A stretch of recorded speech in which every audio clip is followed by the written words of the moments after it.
பரண்டை நல்லா வதங்கிடுச்சு. இப்போ வச்சுருக்கிற கருவேப்பிலை, கொத்தமல்லி, புதினா, வெங்காயம், ஒரு ஸ்பூன் சீரகம் இதெல்லாம் லைட்டாக வதங்கினாலே போதும், சீக்கிரம் வதங்கிடும். அதனால் அதை ஒரு 2 நிமிஷம் இதை வதக்கி எடுத்துப்போம். சிம்மில் வச்சு வதக்குறோம்.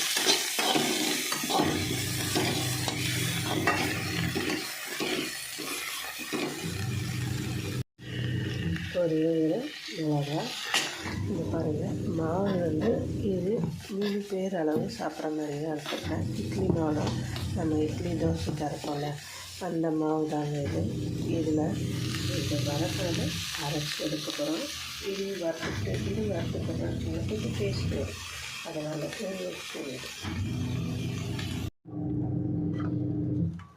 இப்போ பார்த்திங்கன்னா பரண்டையும் கருவேப்பிலை, கொத்தமல்லி எல்லாமே வதக்கி தட்டில் ஆற வச்சிட்ருக்கேன். நெக்ஸ்ட்டு சிம்மில் தாங்க வறுக்கிறேன்.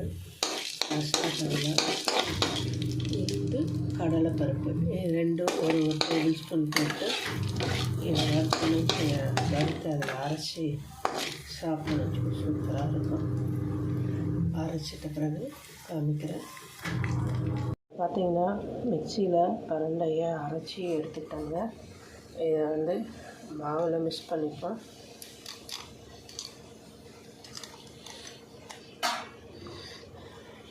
அதை நல்லா மிக்ஸ் பண்ணிவிட்டு தோசை ஊற்றி எடுத்துக்கலாங்க.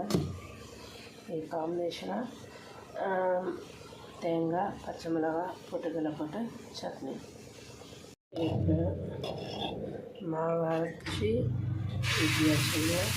பரண்டை அரைச்சி ஊற்றியாச்சு. நெக்ஸ்ட்டு தோசை கல்லில் தோசை நல்லா மெல்லிசாக வருதுங்க. பாப்போம் தோசை மாதிரி. அவ்வளோதாங்க. இங்கே பாருங்கள், சூப்பராக ரெடி ஆகிடுச்சு. தோசைக்கு காம்பினேஷனாக பொட்டுக்கடலை சட்னி. அவ்வளோதான். தேங்க்ஸ் ஃபார் வாட்சிங். ஹாய் கைஸ், வெல்கம் பேக் அந்தகம் சமையல். இன்றைக்கி பார்த்தீங்கன்னா சண்டே ஸ்பெஷல் பிரண்டை தோசை. சூப்பராக இருக்குங்க. எல்லாமே வந்து புதினா, கொத்தமல்லி, பிரண்டை, அப்புறம் கருவேப்பிலை எல்லாமே வந்து நம்மளுடைய இயற்கையான பொருள் தான். நம்மளுடைய ஹெல்த்தாகவும் இருக்கும். பிரேக்ஃபாஸ்ட்டும் சூப்பராக அமைஞ்சிருக்கு. எல்லாத்தையும் வதக்கி போடவும் சூப்பராக இருக்குது. நல்லா இருக்குங்க. ட்ரை பண்ணி பாருங்கள். நம்ம பசங்களுக்கெல்லாம் இதேமாரி கொடுத்தா தான் உண்டு. இதை ஒரு டைம் ட்ரை பண்ணி பாருங்கள். வெறும் ஒயிட் தோசைக்கு பதிலாக இதேமாரி அரைச்சி ஊற்றி கொடுத்தீங்கன்னு வச்சிங்களேன், அவங்களுக்கு ஹெல்த்தாக இருக்கும். நீங்கள் ட்ரை பண்ணி பார்க்கலாம்.